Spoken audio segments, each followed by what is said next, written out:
हरे कृष्णा। आज हम महाराष्ट्र के रत्नागिरी जिले में स्थित कोकण तट पर बसे एक पवित्र तीर्थस्थल और प्रसिद्ध पर्यटन स्थल गणपतिपुले की यात्रा पर जा रहे हैं। यह मंदिर लगभग 400 वर्ष पुराना स्वयंभू गणेश मंदिर है और इसके साथ ही इसे सफेद रेत वाला सुंदर समुद्र तट भी प्राप्त है।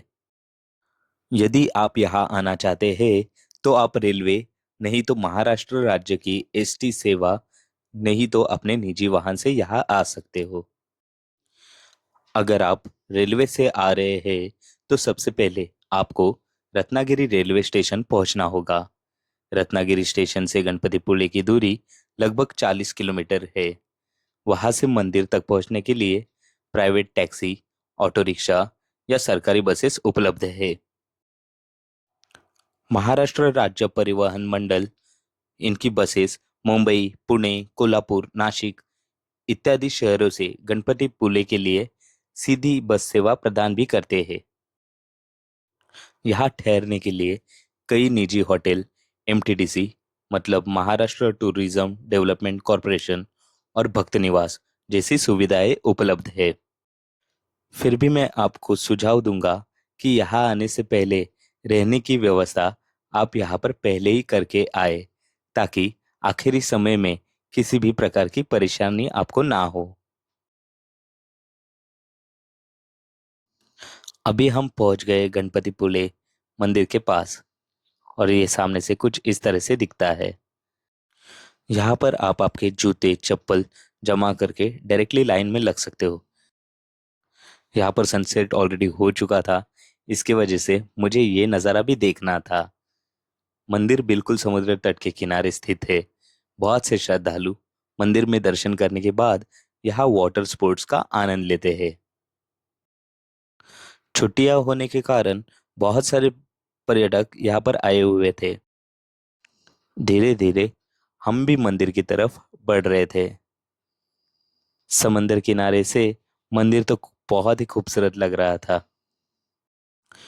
कुछ ही समय में हम मंदिर परिसर में प्रवेश करते हैं और जैसे ही हम गणपति बापा के दर्शन करने के लिए लाइन में लगते हैं, वैसे ही हमें गणपति बापा के वाहन यानी मूषक महाराज के दर्शन होते हैं।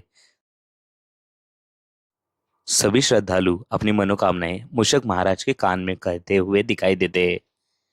मंदिर में प्रवेश करने के लिए इस प्रकार से लाइन में लगना पड़ता है। मंदिर में कैमरा और मोबाइल फोन का उपयोग प्रतिबंधित होने के कारण हमने भी गणपति बापा के सामने कैमरा बंद ही कर दिया था। मैं पहली बार इस स्थान पर आया था, इसलिए बापा के सुंदर स्वरूप को अपनी आंखों में बसाने की पूरी कोशिश कर रहा था। गणपति बापा की मूर्ति स्वयंभू और अत्यंत सुंदर है। ऐसे देव स्वरूप गणपति बापा को देखकर मन भर आया, लेकिन भारी मन से बापा को धन्यवाद कहकर मैं मंदिर के बाहर आ गया। ये मंदिर बहुत ही सुंदर है। इस मंदिर के पीछे की कहानी कुछ इस प्रकार की है। मुगल काल के दौरान लगभग ईस्वी सन 1600 से पूर्व की कहानी है।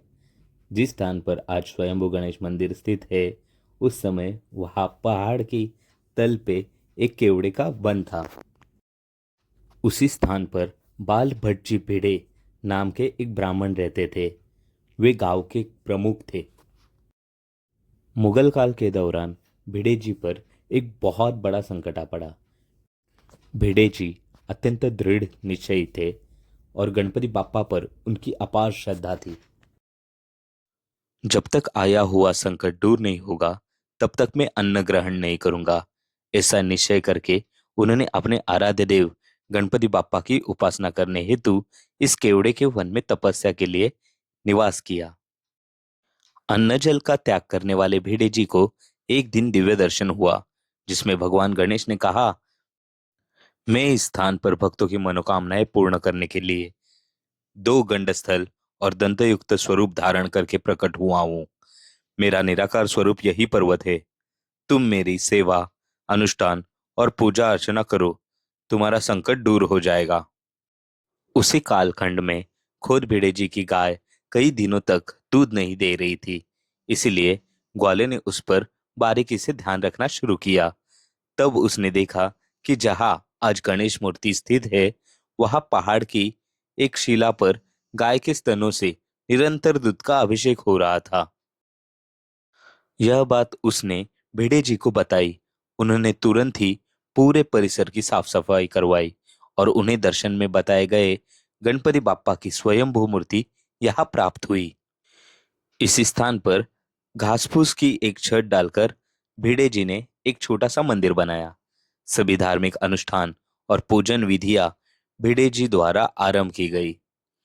तभी से ऐसी मान्यता है कि गणपतिपुळे के गणपति बाप्पा सभी की मनोकामनाएं पूरे करते हैं। ये मंदिर बाहर से भी अत्यंत सुंदर दिखाई देता है। गणपति बाप्पा के विभिन्न रूप मंदिर की बाहरी दीवारों पर देखने को मिलते हैं। ये मंदिर इतना खूबसूरत है कि ये कैमरा भी जस्टिफाई नहीं कर पाता। गणपति बाप्पा की विभिन्न मूर्तियां उनकी लीलाओं के बारे में प्रदर्शन कर रही है। अगर आपको इस मंदिर में कभी आने का मौका मिले तो आप भी कोशिश कीजिए कि बाहर से भी मंदिर को थोड़ा आराम से आप देखिए। अगर आपको यह वीडियो पसंद आया हो तो लाइक करें, कमेंट करें और सब्सक्राइब कीजिए मेरे चैनल को। अगले वीडियो में फिर आपसे मुलाकात होगी। तब तक अपना ख्याल रखें। और हाँ दोस्तों, जो भी चीज़ें आपकी सेहत के लिए हानिकारक है उन चीज़ों से आप दूर रहिए और अपना ध्यान रखिए। हरे कृष्णा।